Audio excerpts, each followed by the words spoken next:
नाज़रीन, मोहन जो दड़ो ऐं भरपासे में कणक जो फसल तैयार थी वियो आहे। ख़रीदारी मर्कज़ न खुलण सबबि आबादगार परेशानी खे मुंहुं ॾियण ते मजबूर आहिनि। वधीक तफ़सील गुलाम मुस्तफ़ा झतियाल जी हिन रिपोर्ट में।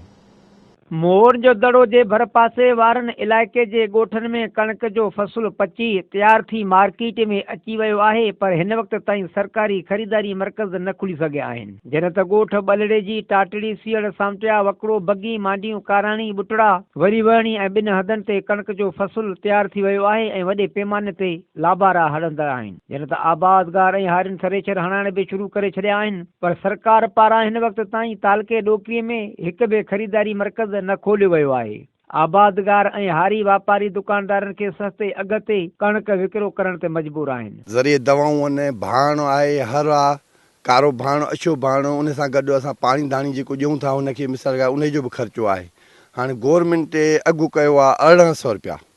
हिते असांखां वापारी ग़रीबनि खां 16 खां 1700 ताईं माना फुरे रहिया आहिनि मुकमल तौर ते। ग़रीब वञे काॾे। हाणे ज़रिए दवाऊं महांगियूं आहिनि साईं, जेका पर असांखे 1200 मिलंदी, हिन साल असांखे उहा 1500 1800 दवा मिली आहे उहा बोतल। हाणे अॻिते जे लाइ छा सोचिजे। गवर्नमेंट खे असांजी अपील आहे त खुदारा रहम कयो, ग़रीबनि ते रहम कयो। ग़रीबनि कहिड़ो ॾोह कयो आहे। भाण महांगो आहे, हर शइ बोरियूं अछियो था ॾियूं, ॿ कारो था ॾियूं, ॿिज आहे, भाण आहे, उन खां पोइ पाणी था ॾियूं, तंहिंखां पोइ मज़ूरीअ ते लुणा ख़र्चु घणो आहे। घटि में घटि 2500 माना रेट हुजे सरकारी।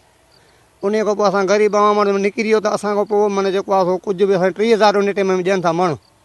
सो असां ग़रीब काॾे वञूं, मज़ूरी महांगियूं आहिनि। हिकिड़ो टाइम माण्हू मज़ूरी करे त ॿियो टाइम आहे कोन, माण्हू परेशान आहे। हींअर हुकूमत जेको रेट रखियो आहे कणक जो 1800 खां 1700 ताणी। हाणे साईं असां 1700-1800 ताईं असांजो ख़र्चो कोन थो लहे।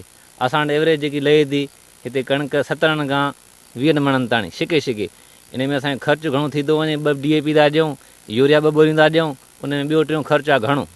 असां वटि पूरत कोन थी थिए। घटि में घटि रेट असांखे 2000 खां 2500 ताईं रेट मिलणु खपे। 1200-1300 था खणनि।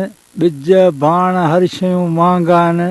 असांखे 2-2.5 टिनि ताईं अघो ॾींदा तॾहिं फ़ाइदो पवंदो, न त हर्ज में। वापारी फराद पीरज़ादो आवाज़ न्यूज़ सां ॻाल्हाईंदे चयो त हिन वक़्त ताईं ख़रीदारी मर्कज़ सेंटर न आहिनि खोलिया विया।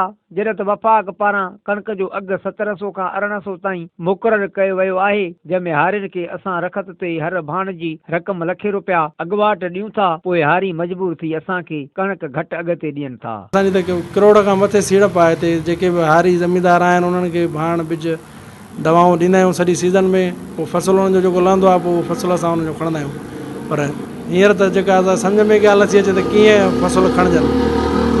रेट अहिड़ी जाइ ते वञी बीठो आहे जो हारी बि परेशान आहिनि, ज़मीनदार पंहिंजा सवाल था कनि।